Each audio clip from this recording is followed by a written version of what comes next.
এবারের ঈদ সিনেমার কালেকশন দেখে হতবাক হয়ে গিয়েছে বলিউড ট্রেড অ্যানালিস্টরা। বারে মিয়া ছোটে মিয়া এবং ময়দানের মতো বিগ বাজেট ও তারকাবহুল সিনেমাও হয়েছে হিস্টোরিক্যাল ডিজাস্টার। এমনকি ঈদের বড় বড় ছুটিতেও আশানুরূপ কালেকশন আনতে পারেনি অক্ষয় অজয়রা। এদিকে হল মালিক এবং পরিবেশকরা বলছেন দীর্ঘ এক যুগ ধরে ঈদ মানেই সালমানের সিনেমা বিষয়টি প্রতিষ্ঠিত হয়েছে। দর্শকরা টিকিট কাউন্টারে এসে এখনো খুঁজতে থাকে সালমানের সিনেমা। এমনকি অনেক সিঙ্গেল স্ক্রিনে নতুন সিনেমা নামিয়ে চালানো হচ্ছে সালমানের পুরাতন সিনেমা। তবে ঠিক কিভাবে হিন্দু প্রধান একটি দেশে সিনেমা মুক্তির ক্ষেত্রে ঈদকে এত বড় একটি ফেস্টিভ্যাল বানিয়ে ফেলেছেন মেগাস্টার সালমান খান, তার সিনেমা বাদে অন্য কারোর সিনেমা কেন সফলতা পাচ্ছে না এই উৎসবে, সেই সব কিছুর বিশ্লেষণ নিয়েই আমাদের আজকের শোবিজ এক্সক্লুসিভ।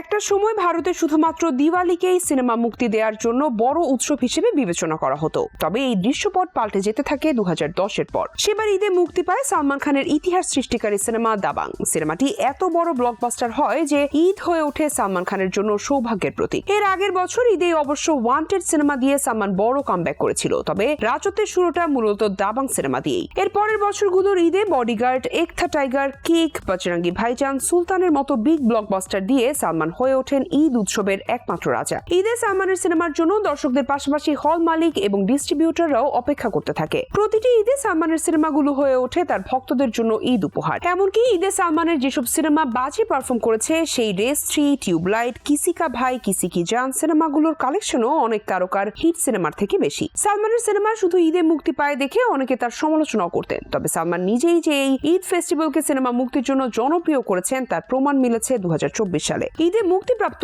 অক্ষয় টাইগার শ্রফের বড়ে মিয়া ছোটে মিয়া এবং অজয় দেবগনের ময়দান সিনেমাকে বাজেভাবে প্রত্যাখ্যান করেছে দর্শক। এমনকি ছুটির দিনেও সামান্য কালেকশন এনেছে এই দুই সিনেমা। ভারতীয় ট্রেড অ্যানালিস্টরা বলছেন ঈদের মতো উৎসবে এরকম বাজে কালেকশন তারা গত এক যুগে দেখেননি। এদিকে বিভিন্ন সিঙ্গেল স্ক্রিন হল মালিকরা বলছেন সালমান খান এবারের ঈদে না আসার ফলে তাদের ব্যাপক ক্ষতি হয়েছে। অনেক দর্শক যারা শুধুমাত্র উৎসবেই সিনেমা দেখতে আসেন তারাও খোঁজ নিচ্ছেন সালমানের কোনো সিনেমা এসেছে কিনা। অনেক হলে ঈদের নতুন সিনেমা নামিয়ে চালানো হচ্ছে সালমান খানের পুরাতন সিনেমা। করোনার সময় যখন সিনেমা হল বন্ধ ছিল, সেবার ঈদ উপলক্ষে শুধু স্টার গোল্ড এবং স্টার গোল্ড 2-তেই ব্যাক টু ব্যাক 18টি সিনেমা প্রচার করা হয়েছে সালমানের। বাকি চ্যানেলগুলো দেখিয়েছিল সালমানের বিভিন্ন সিনেমা। অর্থাৎ বলা যায় ভারতের ঈদ মানেই সালমানের সিনেমা, এই বিষয়টি এখন প্রতিষ্ঠিত। সেই সাথে ইতিহাস ঘটে যায় বিগত 14 বছরে সালমানের সিনেমার সাথে ক্ল্যাশ করেনি কোনো সিনেমা। এমনকি একই সাথে মুক্তির তারিখ ঘোষণা করেও পরবর্তীতে নিজেদের সিনেমার তারিখ পরিবর্তন করে নিয়েছেন অনেক তারকাই। যে তালিকায় আছে শাহরুখ, অক্ষয়, রণবীর কাপুরদের নামও। সালমানের দুর্বল সিনেমার সাথেও কখনো কোনো সিনেমা ক্ল্যাশ করতে আসেনি। অন্যদিকে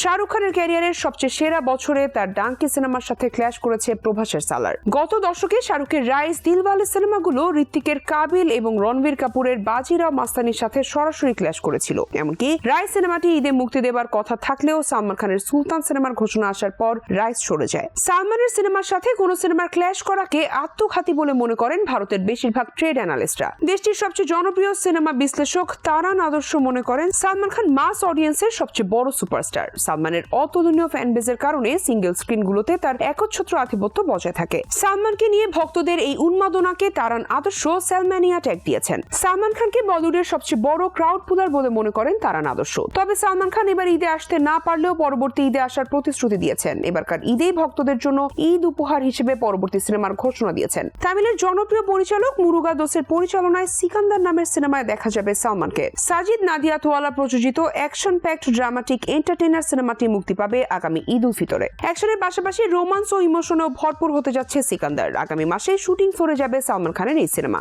ইন্ডিয়া ছাড়াও পর্তুগাল এবং ইউরোপের বিভিন্ন দেশে হবে সিকান্দারের শুটিং। সিনেমাতে সালমানের বিপরীতে দেখা যেতে পারে কিয়ারা আদভানিকে এবং ভিলেন হিসেবে সুনীল শেট্টি থাকারও গুঞ্জন আছে। ট্রেড অ্যানালিস্টরা ধারণা করছেন সিকান্দারের মধ্য দিয়ে আবারও সিনেমা হলে ঈদের জৌলস ফিরিয়ে আনবেন মেগাস্টার সালমান খান।